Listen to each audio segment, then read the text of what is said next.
Écoutons d'abord la chorale des anciens compagnons du Pays Noir, chorale qui avait disparu depuis 8 ans et reconstituée spécialement aujourd'hui. La chorale va nous interpréter dès à présent les cerisiers de Jean Ferrat.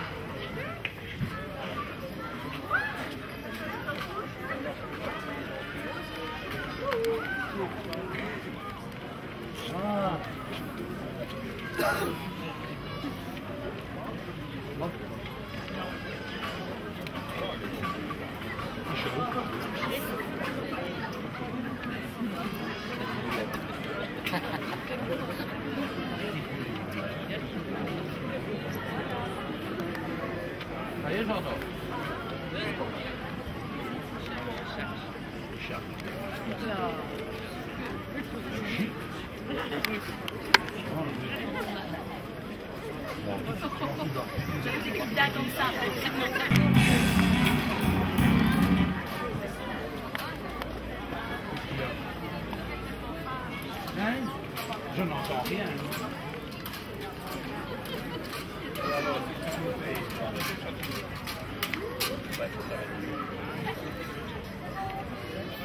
Un petit problème technique parce qu'on est raccordé sur le château de Montflamme et alors il n'y a plus grand vent. Je suppose. Voilà, un petit peu de patience, nous avons un petit problème technique. Merci.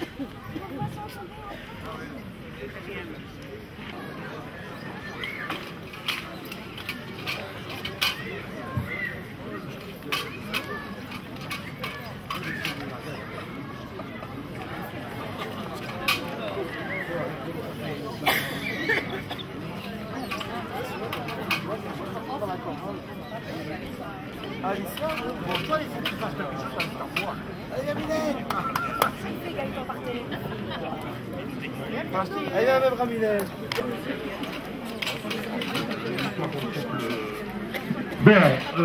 Bon, vous nous excusez, mais on doit dégonfler le château parce qu'on est sur la même source. Je ne m'y connais pas, mais sur la même source d'électricité. Et ça prend 2 minutes, voilà, il dégonfle.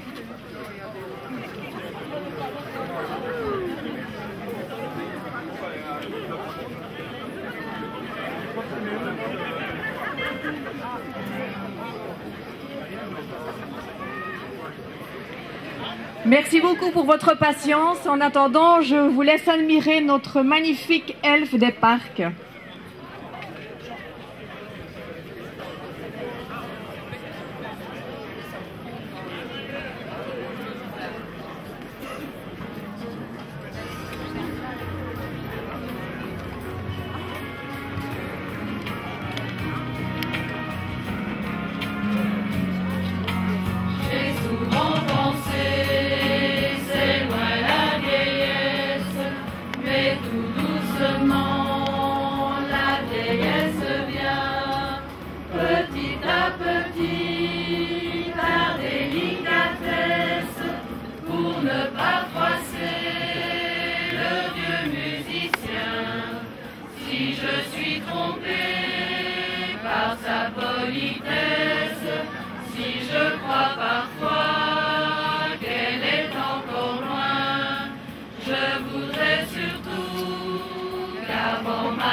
Cerisiers, des printemps pourris, je Je n'ai pas voulu retourner ma veste, ni me résigner comme un homme aigri.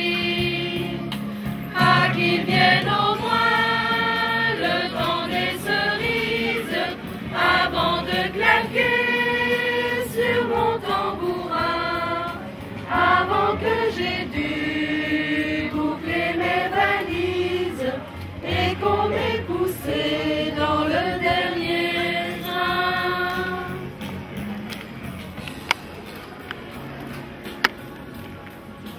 Tant que je pourrai traîner mes galoches, je fredonnerai cette chanson-là que j'aimais déjà quand j'étais gavroche, quand je traversais le camp des lilas, que d'autres que moi chantent pour des prunes, moi je resterai fidèle à l'esprit qu'on a vu paraître avec la commune et qui souffle encore au cœur de Paris.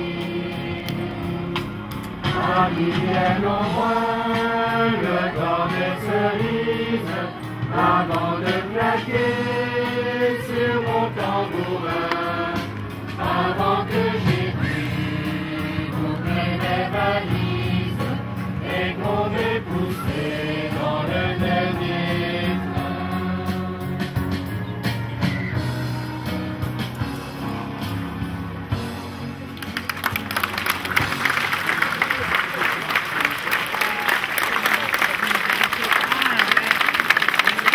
Je cède la parole à Madame Françoise Aspremont, échevin du protocole.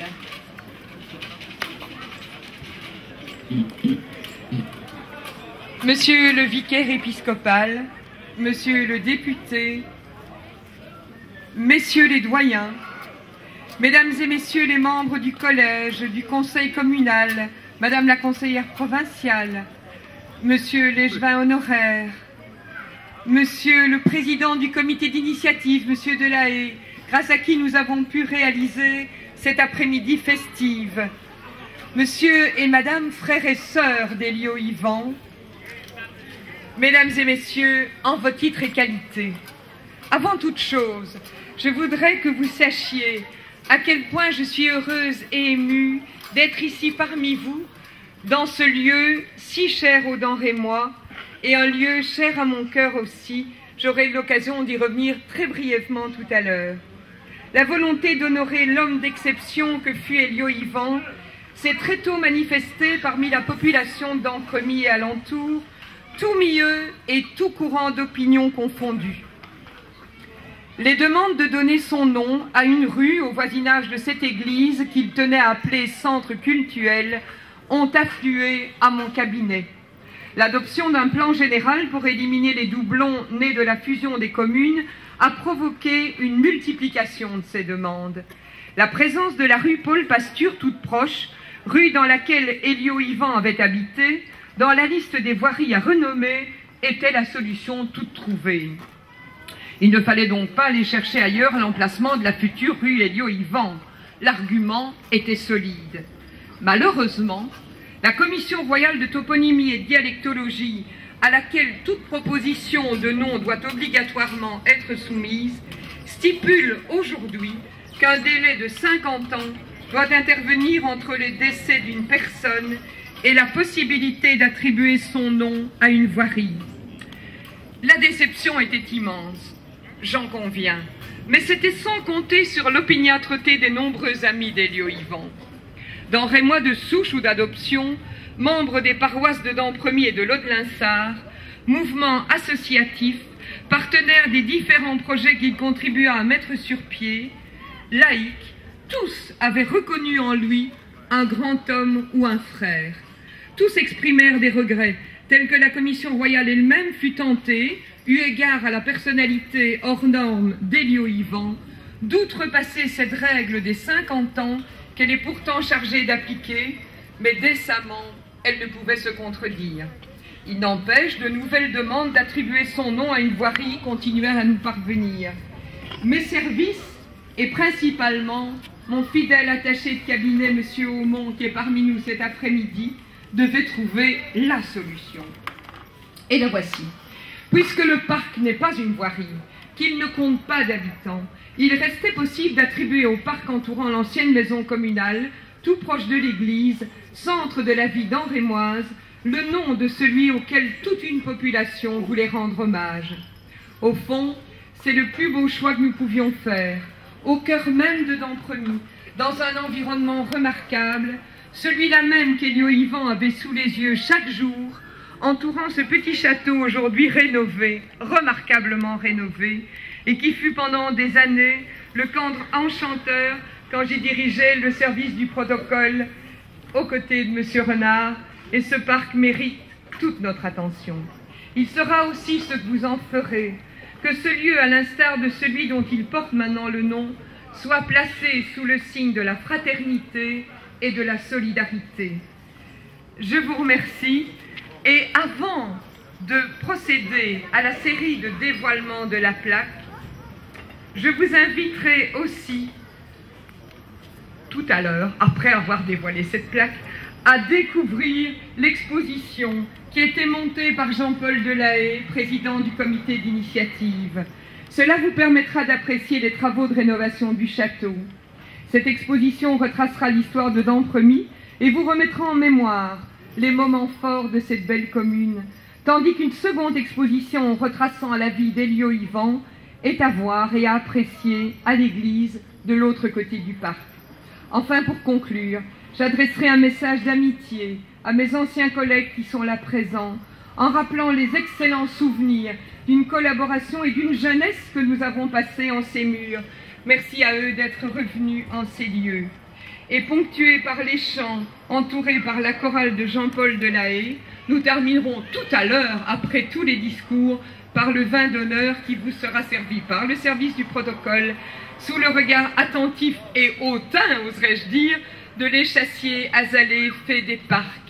Et comme nous sommes dans le cadre de ces fêtes de Wallonie, je voudrais aussi remercier les membres du comité des fêtes qui se sont un peu décentrés de la ville pour être ici, parce qu'eux-mêmes sont fort attachés à la commune de Dampremy. Merci beaucoup.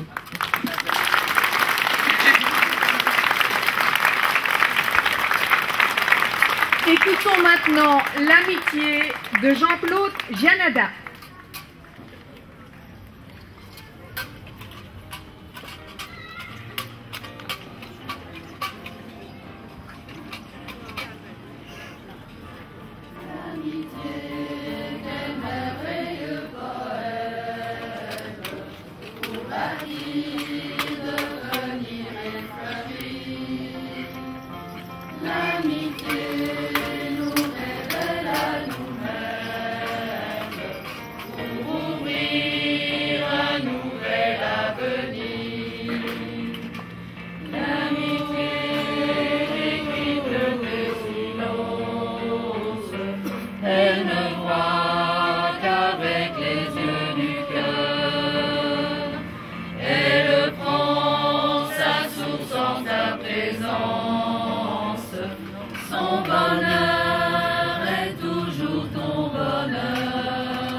L'amitié nous révèle à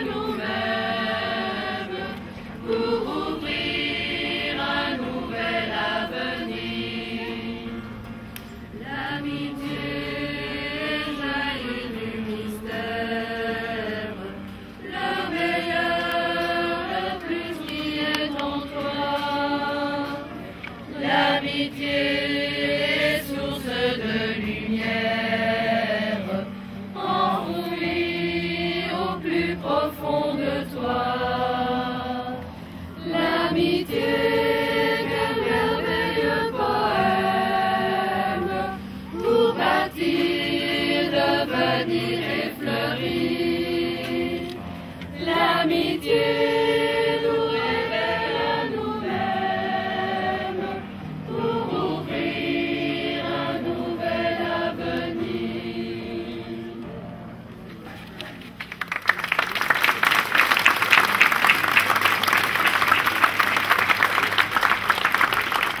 Je passe maintenant la parole à Monsieur Jean-Paul Delahaye, président du syndicat d'initiative de Dampremy.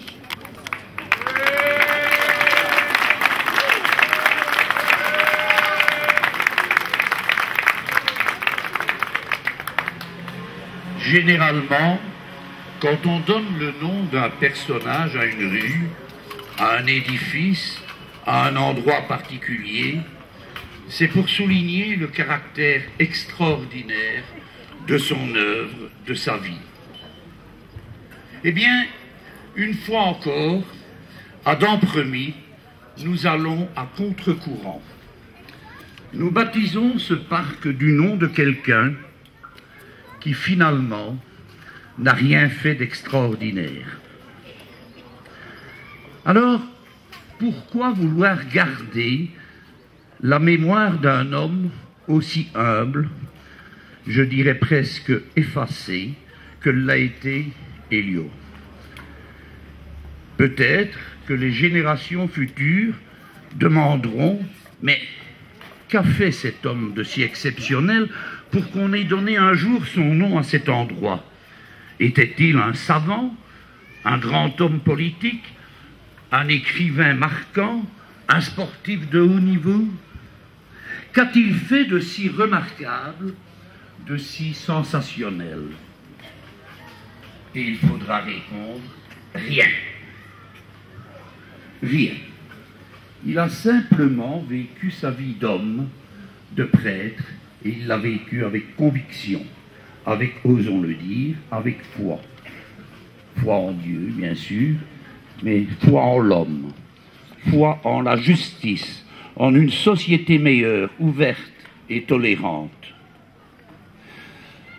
Soyons honnêtes, des grands hommes, nous en avons à l'appel, mais des personnes simples, ayant vécu la vie de la plupart des gens, et dont on gardera le souvenir sur une plaque, je dirais avec un peu de chauvinisme qu'il faut être denrémois pour oser le proposer.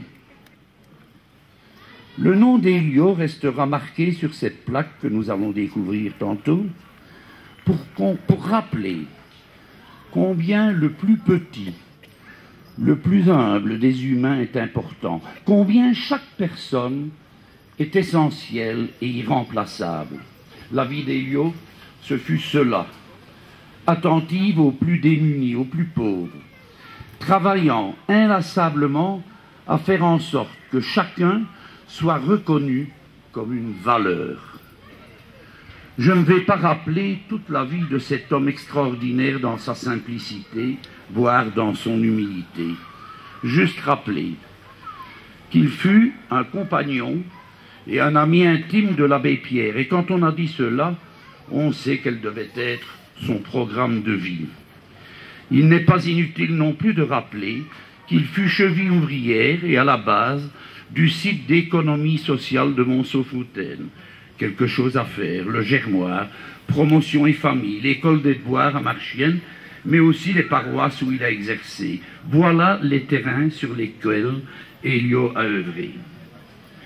Que dire encore?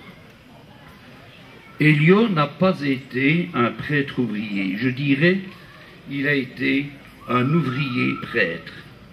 Mis au travail à l'âge de 14 ans pour des raisons familiales, ce fin intellectuel, car il était un intellectuel, est resté dans quelqu'un du monde ouvrier, fidèle à ses origines, à ses premières convictions. Je suis heureux qu'aujourd'hui, la ville de Charleroi, grâce à Christian Renard, à Françoise d'Astremont, rend solennellement hommage à un petit, à un humble de chez nous. Inaugurer une plaque au nom d'Héliot, c'est une manière de dire à chacun, à chacune, qui que tu sois, aussi humble sois-tu, tu mérites notre reconnaissance, et toi aussi, tu devrais avoir ton nom sur une plaque. Merci.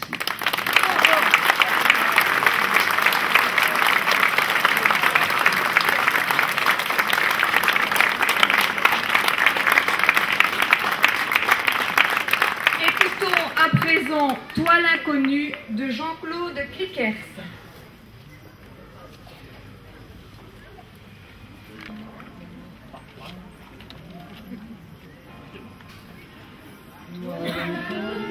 Qui me ressemble, puisque nos pas se sont croisés.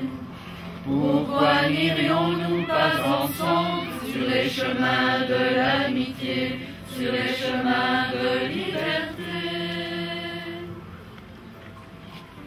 Je t'apprendrai l'eau des rivières et l'espérance des matins, devant la fleur et la lumière, à la croisée de nos chemins, à la croisée de nos chemins. Tu m'apprendras ce qu'est le monde, le secret de chaque saison, quand différents se confondent à la croisée de nos chansons, à la croisée de nos chansons. Toi l'inconnu qui me ressemble, puisque nos pas se sont croisés. Pourquoi n'irions-nous pas ensemble sur les chemins de l'amitié, sur les chemins de liberté?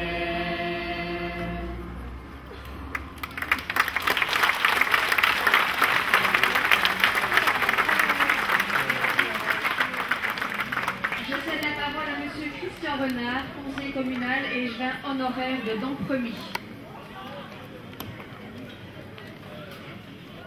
Mes chers amis, membres de la famille d'Héliot, messieurs les représentants des autorités civiles, politiques et religieuses, je suis convaincu que si Héliot assiste là où il est à cette cérémonie, il sera à la fois un peu fâché et un peu heureux. Un peu fâché parce qu'il n'aimerait pas qu'on déplace autant de monde pour lui, et à la fois il serait heureux de la convivialité dans laquelle ça se passe. Puisque nous avons ici autour de nous toute la vie associative d'En-Rémoise, et même au-delà, qui ont rejoint mes collègues du collège échevinal, du conseil provincial, les collègues conseillers communaux qui, avec moi, parce qu'on m'a dit que j'avais été à la base de donner la reconnaissance à Yvan, pardon. C'était pas voulu, je le garantis. Il me pardonnerait pas. On s'est battu, notamment, je pense, à Cathy, qui a toujours défendu aussi les couleurs de Dompremy. Je dois, à la vérité, le reconnaître, qu'elle s'est beaucoup attachée aussi à ça. Lorsque, au cœur de l'été 2001, la triste nouvelle nous est arrivée, c'était un peu comme Bossuet pourrait le dire dans un raccourci saisissant qui disait « Madame se meurt, Madame est morte ». Eh bien, quand on a appris la mort d'Héliot, c'était véritablement un raz-de-marée dans la commune. Nous étions bouleversés, nous étions terrifiés, on ne comprenait pas ce qui s'est passé. On trouvait ça profondément injuste et profondément absurde. Je crois que lui-même n'aurait pas imaginé qu'en revenant de mission, il était sans doute allé voir des gens qui avaient besoin de lui. Il est revenu de nuit au cours de la chaussée, son vélomoteur est tombé en panne, il était sauvagement renversé par une voiture. Cet homme, comme a dit Jean-Paul Delahaye, était un homme exceptionnel. Et vous remarquez comme Jean-Paul a le sens du paradoxe, la chanson qui précédait était Toi l'inconnu. Mais tu t'es chargé, Jean-Paul, d'apporter les connotations qu'il fallait pour le rendre humain. Je vous dis, ça fait une traînée de poudre et moi j'ai encore été beaucoup plus saisi parce que j'ai appris par des proches que c'était au laïc que je suis, au militant tolérant et respectueux, qu'il avait demandé que je prononce quelques mots à l'Église. Ça m'a touché parce que je pense que Elio avait par ce signe-là concrétisé ce qui avait été toute sa vie avec moi, c'est travailler sur l'intelligence, sur le cœur, sur l'esprit, sur le bon sens et sur l'amitié. Il disait toujours, la foi n'est rien sans le cœur, la foi n'est rien sans les rapports sociaux, sans les rapports amicaux, et je peux vous assurer que véritablement nous faisions, avec son équipe paroissiale, avec mes amis du conseil communal, avec les gens comme toi François et toute ton équipe, nous veillons à ce que dans Promis, on suive une tradition qui n'est pas de nous. La tripartite, elle existe aujourd'hui à la ville de Charleroi, mais dans Promis l'avait déjà initiée avant terme, puisque nous avions une coalition, je ne sais pas la couleur, elle n'était pas arc-en-ciel, mais si vous faites les communistes, si vous faites le PSC, si vous faites les socialistes, ça fait un brassage qui fait quelle couleur, Jean-Paul? Du rouge rassembleur, me dirait Anne-Marie Boucard. L'essentiel, c'est que ça existe et ça a tenu. Et grâce à ces personnalités venant d'horizons politiques différents, eh bien, Dampremy a pu se développer. Dampremy était une des communes au moment de la fusion des communes qui étaient les plus riches. Nous étions complètement égouttés. L'éclairage était partout. Et parce que l'argent que les travailleurs avaient pu mettre de côté par la force motrice par le fouet des usines, Willy Seron pensait que les gens qui avaient souffert et qui souffraient de la pollution, et nous l'avons connu à Dampremy, combien de fois nous avons eu des paillettes dans la rue parce qu'il y avait les fumées de la sidérurgie, et Willy Seron disait il faut que les gens qui ont payé du côté des agréables puissent aussi bénéficier de ça, et Dampremy peut s'honorer d'avoir été une des communes prospères, et aujourd'hui c'est de les plus prospères économiquement. Je crois qu'elle reste en tout cas riche du cœur. Et mon cher député, mon cher Anthony, je te souhaite, toi qui vas arriver sur Dampremy, que tu aies ce même accueil que j'ai reçu, des gens qui sont difficiles à convaincre, mais une fois qu'ils sont convaincus, tu n'arriveras plus à t'en dessaisir, tellement ils sont chaleureux, et j'espère que, avec toute l'équipe, avec tous les collègues, avec toutes les partis politiques confondus, tu travailleras dans ce même esprit de pluralité et de tolérance. Au bas de la plaque, ma chère Françoise, je te remercie parce que voilà 11 ans qu'on se bat, et il faut bien reconnaître que c'est notamment grâce à toi et à ton équipe qu'on peut voir la plaque Éloi Yvan à l'entrée du parc de Dampremy, et vous remarquerez qu'il est mis en dessous « homme de fraternité ». Et ce n'est pas un vain mot. Un homme de fraternité, il a été toute sa vie. Nous discutions souvent. Monsieur le doyen m'a dit que j'étais un bête laïc qui connaissait la Bible, c'est un peu vrai. Il n'a pas dit belge, j'avais dit un laïc qui connaît la Bible. Et bien souvent nous discutions qu'est-ce que la foi, qu'est-ce que l'espérance, est-ce que Dieu existe, est-ce qu'il y a une voie pour le ciel. Il avait toujours, Elio, une réponse à tout, c'est-à-dire qu'il avait le sens de vous laisser parler et de voir un petit peu ce que vous aviez dans le cœur. Il n'essayait pas de vous convaincre, il essayait de partager avec vous le sens commun de la vie. Et c'est la raison pour laquelle je dis qu'il serait très heureux de voir que nous partageons ensemble ce petit moment de bonheur et de fraternité. J'ai pu, grâce à lui, comme je l'ai dit, célébrer une forme d'homélie sans me comparer à Bossuet. J'ai pu, grâce à lui, célébrer avec la famille de La Haye le premier mariage mixte, puisqu'Elio est venu à l'hôtel de ville, et puis moi je me suis rendu à l'église Saint-Remy, ici à Dampremy, pour faire ce que des gens avaient estimé devoir faire, qui était bien aussi le témoignage de ce qu'était Dampremy, c'est-à-dire partager, échanger nos expériences, échanger nos qualités de vie. Alors, mesdames et messieurs, la première fois que je l'ai rencontré, qui était venu à la maison, puisque j'habitais en face de l'Aude-Linsart et le curé était à la fois curé à Dampremy et à l'Aude-Linsart. Et je me suis dit, nom d'une pipe, quand on reçoit un curé chez soi, qu'est-ce qu'on fait, qu'est-ce qu'on dit? Alors j'avais préparé de l'eau minérale, j'avais préparé des milkshakes, et j'ai dit, monsieur le curé, qu'est-ce que vous allez boire? Il m'a dit, Tannen Shop comme tout le monde, et je me suis dit, voilà au moins un curé avec lequel je vais savoir m'entendre et je vais savoir parler. Alors je voudrais en tout cas vous dire que c'est pas lui rendre hommage que nous faisons ici aujourd'hui, c'est simplement, très simplement comme il l'a été, reconnaître des valeurs essentielle que je souhaite en tout cas aux générations à venir, car la qualité d'un curé dépend aussi de la qualité des demandes que vous lui faites. Un curé, il sera intelligent, il sera à vos côtés. Si vous demandez des choses essentielles, il ne sera pas là que pour distribuer les hosties ou faire les saints sacrements. Un curé, il est là pour apporter ce que la vie a d'essentiel, c'est-à-dire le cœur et le bonheur. Merci beaucoup.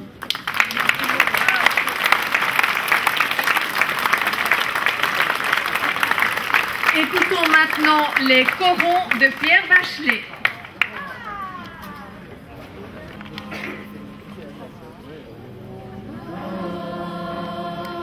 C'était les corons, la terre, c'était le charbon,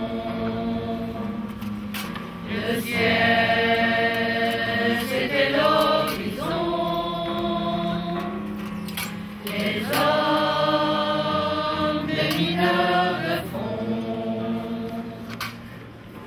nos fenêtres donnaient au nord, c'était les corons, la terre, c'était le charbon, le ciel, c'était l'horizon, les hommes, les mineurs de fond. Tout à l'heure, nous avons chanté les joyeux d'Henri. Moi, j'espère que vous chantez un peu plus fort. Voilà.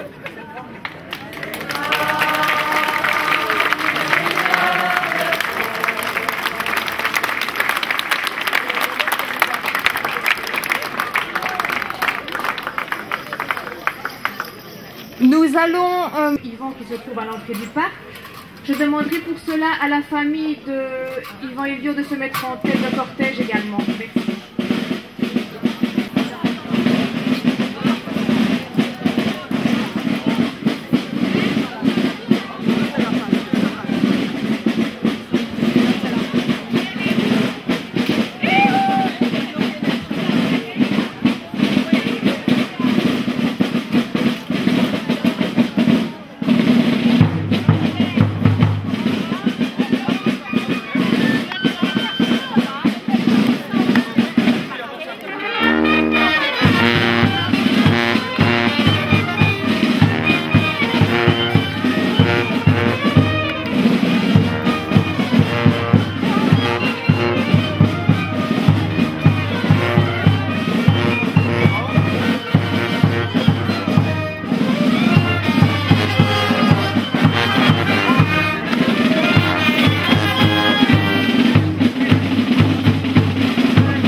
Voilà, mesdames, messieurs, monsieur le vicaire épiscopal et moi-même, nous allons donc dévoiler la plaque et puis nous entendrons ensemble, monsieur le vicaire épiscopal s'exprimera aussi devant vous. Ensuite, nous chanterons tous ensemble les joyeux dans les mois. Je vous en prie, monsieur.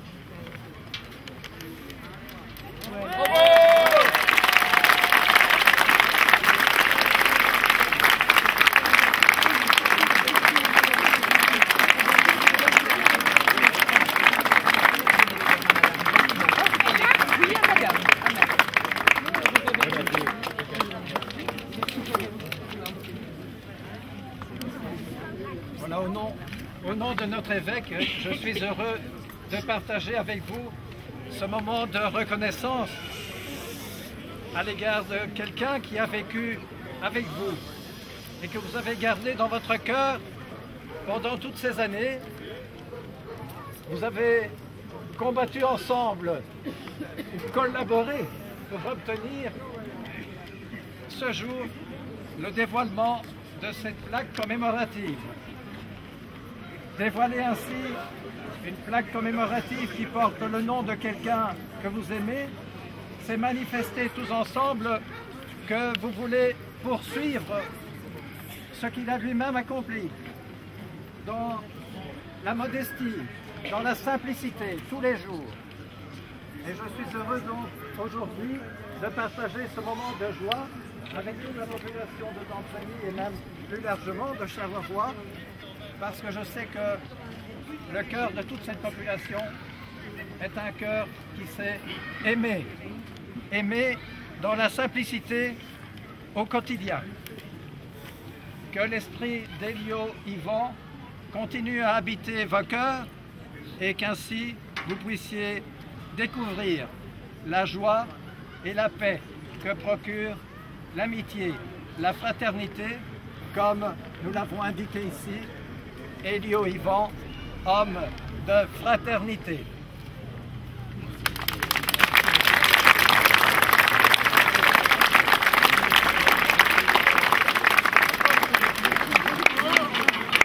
Et l'essentiel, eh ben, c'est que nous sommes toujours de joyeux.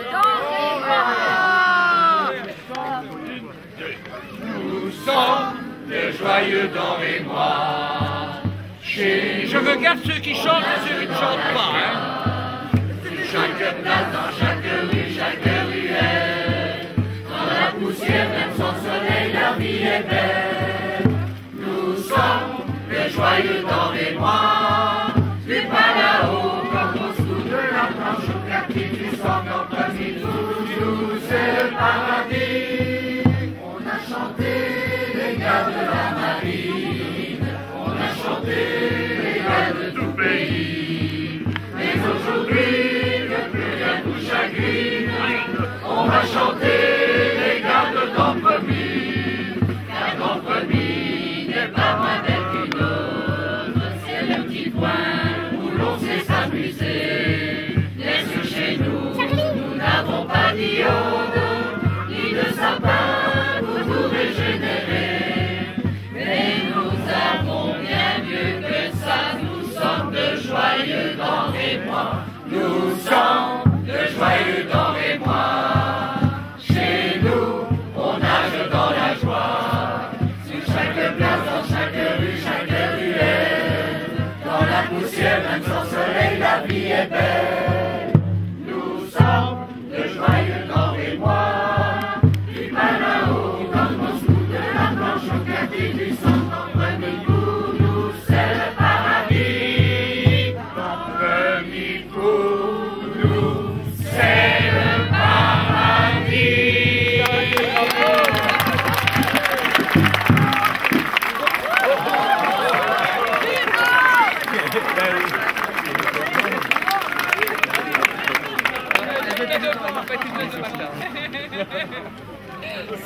Et nous allons maintenant vers un moment important. Le verre de l'amitié, voilà. Voilà.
qui est le château ici à l'intérieur de la maison communale. J'invite également les personnalités à venir signer le livre d'or. Merci.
Autour d'un bâtiment abandonné, c'est déjà pas une ambiance.